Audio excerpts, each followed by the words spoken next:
अरू केही एट्र्याक्सनहरू, अरू केही रमाइलो कुराहरू के भइरहेछ त्यहाँ वरिपरि? एकदम दामी क्वेसन। म लगभग बिर्सिसकेको रहेछ। यसपालि चाहिँ हामीले अलिकति डिफरेन्ट गरौँ भनेर अगाडिको इयरहरूमा पनि दामी प्रोग्राम भयो। This year we wanted to do a bit different. Different in a sense त्यो गेममा मात्र नभएर गेम बाहिर पनि जो हेर्न आउनुहुन्छ स्पेक्टेटरहरू उहाँहरूलाई पनि केही कुराहरू इङ्गेज हुनलाई दिउँ apart from just watching the game भन्ने भएको थियो। अनि त्यस भएर हामीले सरी बच्चाहरूलाई अट्र्याक्ट गर्नको लागि चाहिँ बाउन्सी क्यासलहरू छ। फेस पेन्टिङहरू हामी अरेन्ज गर्दैछौँ। अनि त्यसपछि हामी हाम्रो यो कुराहरूमा हेल्प गर्नलाई चाहिँ हामीलाई इभेन्ट पार्टनर आउनुभएको छ। हाम्रो एकता भन्ने यहाँको चल्दो-बल्दो टिम हुनुहुन्छ अहिले युथहरू। अनि उहाँहरूसँग टाइ अप गरेर हामीले अ, क्राउडहरूलाई इङ्गेज कसरी गर्ने भन्ने प्लान गरेका थियौँ। So they are coming up with really good ideas गेमहरू खेलाउने।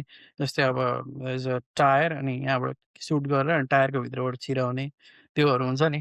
त्यस्तो टाइपको हुँ। गेम फुटबल रिलेटेड नै अनि I think they coming up with prizes अनि गिफ्ट भाउचरहरू यताउता छ।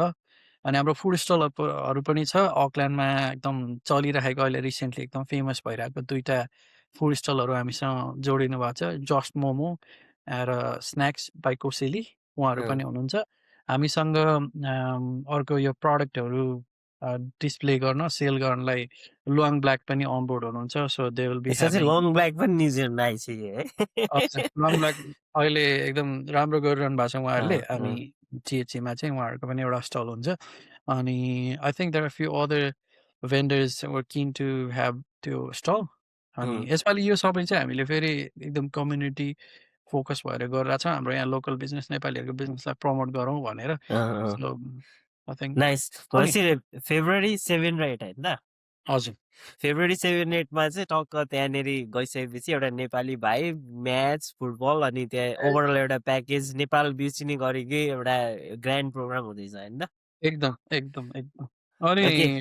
क्राउड पनि राम्रै आउँछ भन्ने एक्सपेक्ट गरिरहेको छौँ यसपालि चाहिँ। अकल्यान्डमा धेरै मान्छेहरू पनि हुनुहुन्छ, स्टुडेन्ट पनि हुनुहुन्छ। वी आर प्रमोटिङ यो टुर्नामेन्टलाई as much as we can. अनि त्यसमा अब आइदिनुहोस् तपाईँहरू पनि स्टुडेन्ट हुनुहुन्छ ओर यहाँ जेसुकै हुनुहुन्छ तपाईँहरू अब त्यो वाइटङ्गे विकेन्डमा यहाँ अकल्यान्डमा हुनुहुन्छ भने चाहिँ कम अलोङ हेर्नलाई, त्यहाँ ट्राई गर्नलाई डिफ्रेन्ट कुराहरू छ। अनि त्यही नै हो। So welcome.